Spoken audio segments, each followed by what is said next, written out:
penjelasan Tritunggal dalam 1 menit menurut Dr. Bambang Nursena.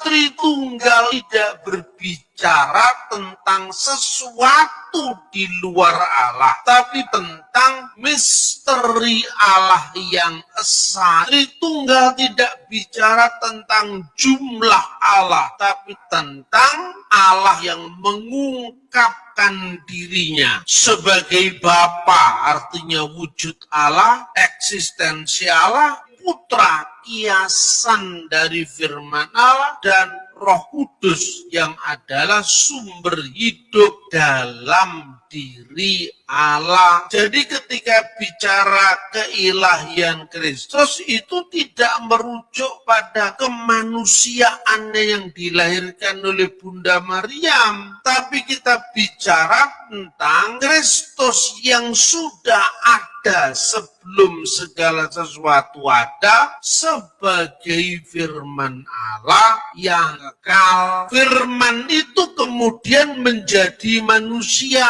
Tubuh fisiknya tentu bisa dibedakan dari Allah. Makanya dia yang dibunuh dalam keadaannya sebagai manusia. Jadi Allah tidak bisa mati. Yang mati itu kemanusiaan yang dikenakan oleh Sang Firman ketika dia berada di dunia ini. Penjelasan terkait dengan Tritunggal adalah sesuatu yang terus menarik di dalam kalangan kekristenan dan juga dalam konteks apologetika, baik itu antara Islam dan Kristen, demikian juga di antara sesama Kristen sendiri. Saya perlu sampaikan kepada kita saat ini, secara jujur terbuka, yang pertama, Allah dalam kekristenan adalah Allah yang ajaib, Allah yang besar, Allah yang maha segalanya. Tentunya Allah itu adalah pencipta kita. Dan status kita adalah sebagai ciptaan. Maka yang pertama-tama dengan roh kerendahan hati saya ingin sampaikan.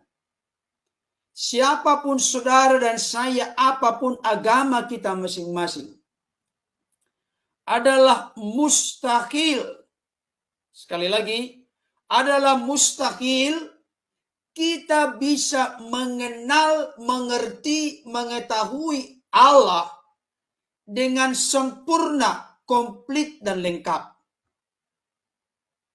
Ini penting. Kenapa demikian? Karena kita adalah ciptaan. Dan kita mau mencoba mengenal Allah yang menciptakan kita. Kalau ada keyakinan di dunia ini, mengambil sebuah konklusi kesimpulan, dapat mengerti, mengenal, memahami Allah dengan sempurna, maka justru saya meragukan benarkah itu Allah yang sejati. Ini serius Bapak Ibu Saudara.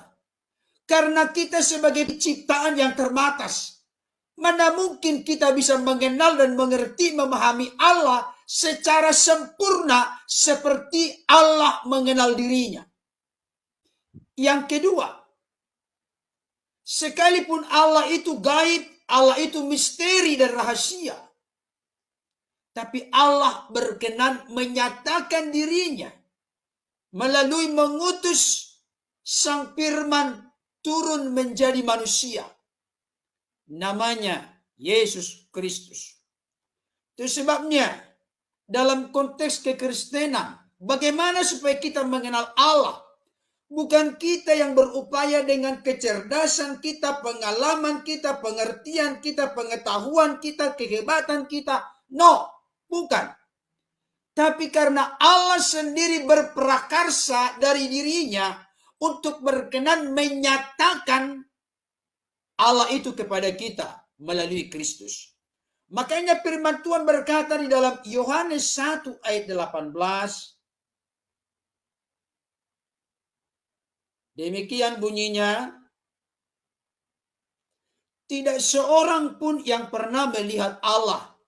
Tetapi anak tunggal Allah artinya firman Allah yang ada dalam diri Allah, yang ada di pangkuan Bapa, dialah yang menyatakannya.